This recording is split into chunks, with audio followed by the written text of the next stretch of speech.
And welcome back to Big Mouth, the only place where you will hear honest chat about movies and TV. And today I want to talk about The Walking Dead and Doctor Who. Most YouTubers don't do two subject matters in one video, but I will because I don't have the time to do two videos. They take ages to upload. So we get started. So, for months now, Rick Grimes is leaving The Walking Dead. Oh my God, what's going to happen? How is he going to die? He's not. He's not. Basically, what do you do when you are struggling for ratings and you were once the most popular show in world television and now your ratings are dropping faster than a hooker's knickers, right? Well, you use the most popular aspect of your show. You use the only reason people tune in for to bring people back in, which hasn't worked in the first few episodes. But when it came to Rick's final two episodes, people came back to watch. Of course they did. What happens after Rick's final episode is, I was waiting for something. Now, I actually thought that Rick would kind of transfer over to Fear the Walking Dead, and this is what they were up to. Because I always knew he wasn't leaving The Walking Dead. So, let's clarify my comments on what I'm saying. At the end of the episode, he's not dead. He's lifted by helicopter somewhere else.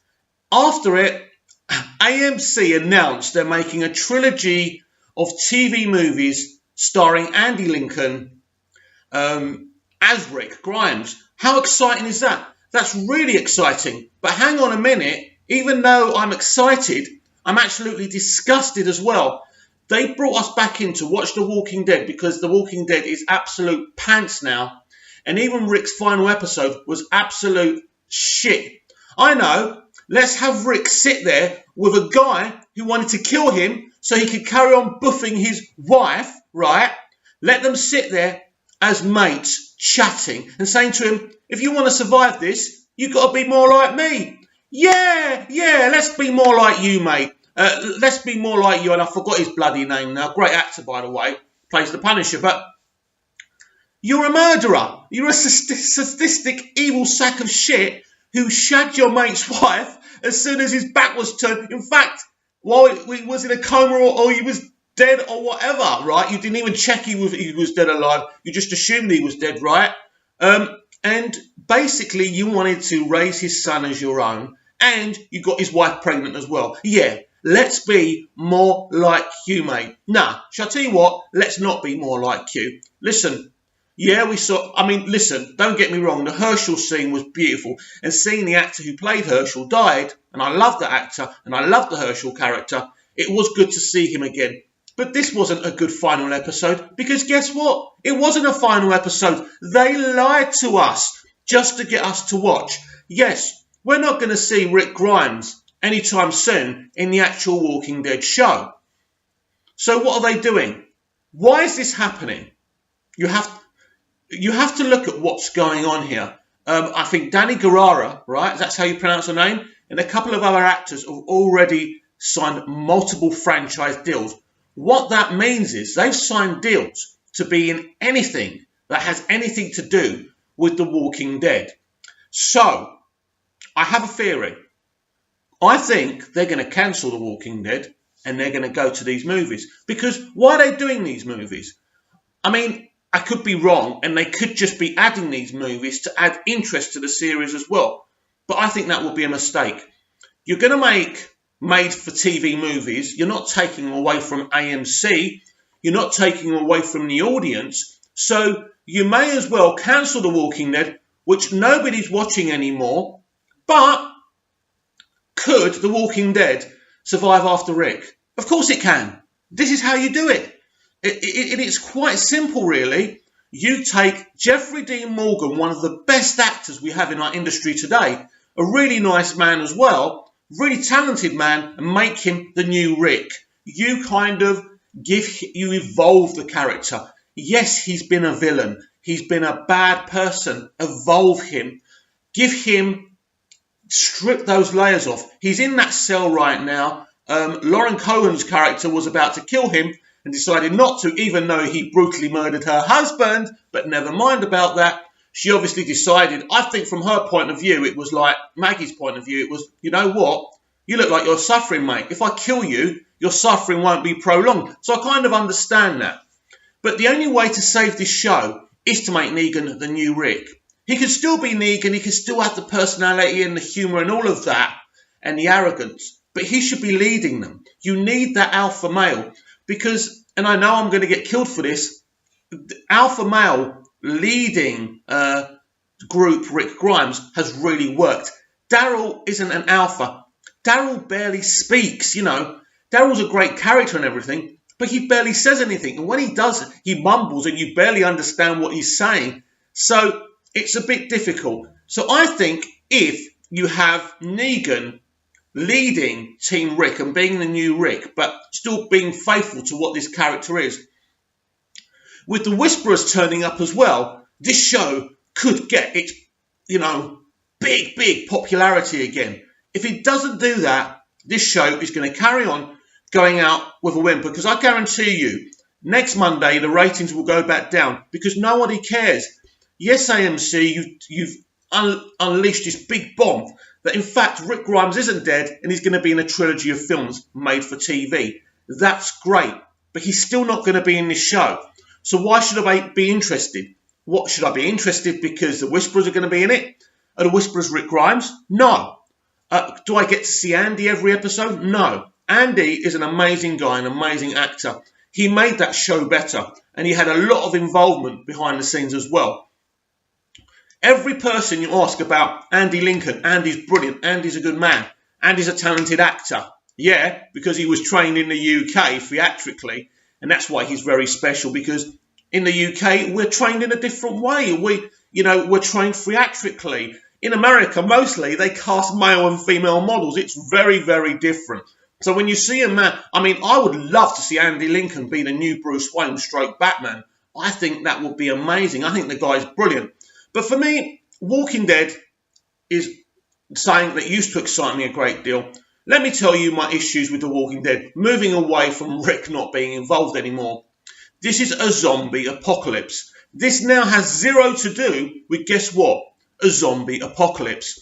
They never really examined why human beings mutated into the walkers. They weren't really interested. They kind of teased it in the first season. Then they went away with it. And then when any of us ask, you know, anyone to do with the show or the author of the graphic novels, no, we don't want to deal with that. But this is the mistake they've made, because this is why I loved Lost. Lost dealt with the fact that these people were stuck on an island, and you got the emotional drama and the character layers being peeled off, which was great. But you still, every season got to find out what was going on with this island. What was the mystery? They dealt with that. And this is what The Walking Dead have done wrong. They really could have carried on with what they're doing with the brilliant character pieces they do and mixed it in with trying to find out what's going on. Why did this happen? And get us involved with the walkers a bit more. We want to see the walkers. And my final issue with this show is the walkers are so easy to kill. They're a non-threat. And that really, really does wind me up. I watched World War Z 5 years ago, is it now? 6 years ago. Came out the same year as Man of Steel, another film I love. I love those zombies. They're fast. They're frightening. You really feel they're going to kill the human beings. You don't get that threat anymore. You used to in the early seasons of The Walking Dead. You actually felt they were a threat, but they're a non-threat. So all you're getting are the character pieces. And that's all very good. But on its own, I don't want to watch that in a show called The Walking Dead. So there are my thoughts on The Walking Dead. Please comment down below. Tell me what you think. Do you agree? Disagree? If you don't like what I'm saying, down the thumbs. And if you do, put the thumbs up. But just interact and let me know. Keep it polite. Keep it respectful, because I'm just going to ignore you if you're rude and you're just here to say, oh, you've got a big nose, you've got thick eyebrow. You wear the same thick eyebrows. I've got two, by the way. And you wear the same jumper every day. I don't care about that. I like this jumper. I've got about 6 jumpers like this. All right, loves. Anyway, I love talking about Doctor Who. I do many Doctor Who videos. I review all the episodes.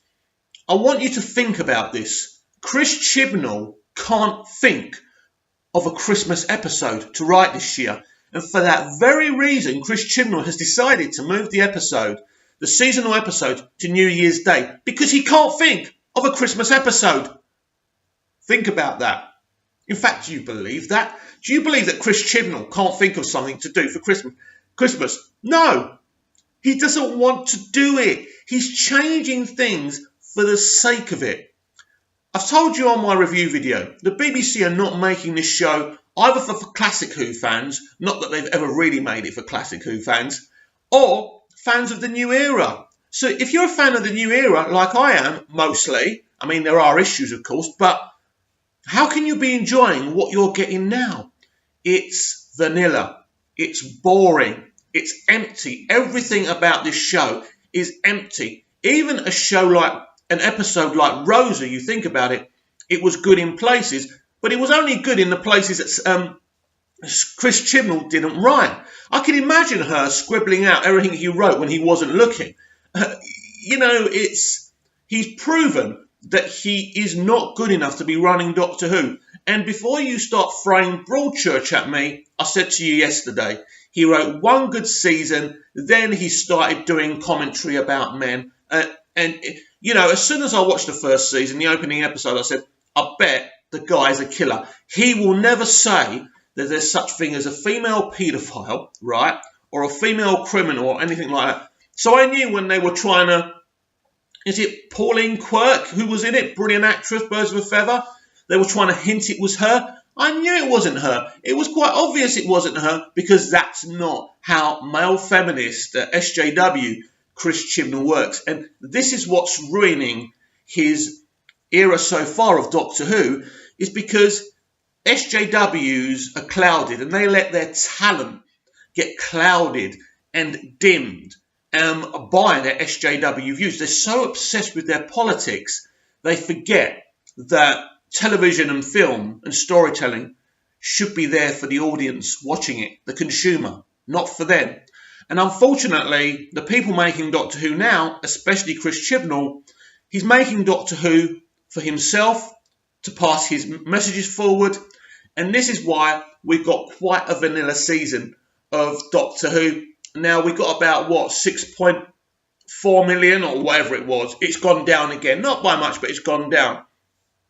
Now, finally, for you lot saying, people who didn't want a female doctor and stopped watching, we don't need you. Well, let's look at something. The male-led Bodyguard, 17 million, over 17 million. The female-led Doctor Who, that started at 8 million, has been dropping ever since. Her numbers are still solid. The show's numbers are still solid. But this show isn't bad, isn't good, isn't great, isn't epic. It's just there every week, 50 minutes. And the only reason I'm watching it, boys and girls and you in between, is brand loyalty. You just think about that one. Thank you very much. Share the video, share the channel. Let's get a conversation going.